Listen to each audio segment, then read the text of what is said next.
ఈ మధ్య కాలంలో ట్రాన్స్జెండర్ ని ఎక్కువగా చూస్తున్నాం. సోషల్ మీడియాలో వీళ్ళపై ట్రోల్స్ కూడా చూస్తున్నాం. అసలు మన ఇండియాలో ట్రాన్స్జెండర్ హిస్టరీ ఏంటి?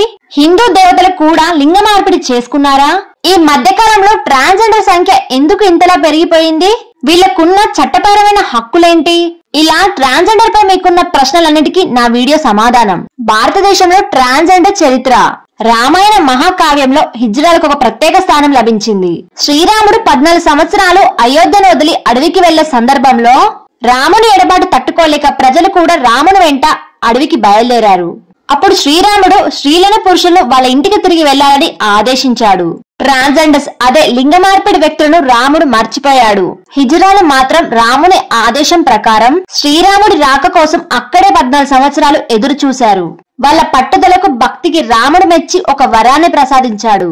వివాహ శుభకార్యాలకు మీ ఆశీస్సులుంటే శుభం లాభం కలుగుతుందని రాముడు వరాన్ని ప్రసాదించాడు.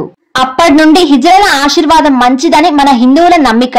అంతేకాదు విష్ణుమూర్తి కూడా అమృతం కోసం మోహిని అవతారంలో దర్శనమిచ్చాడు. మోహిని తన అందంతో రాక్షసుల దగ్గర ఉన్న అమృతాన్ని దేవతలకి అప్పగిస్తాడు. ఈ కథలో లింగ మార్పిడి ప్రస్తావన ఉంది.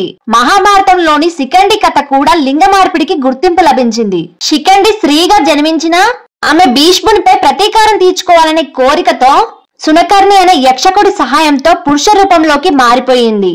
తర్వాత తన వివాహం కూడా చేసుకుని తనకు భార్య కూడా ఉంది అని కథనాలున్నాయి.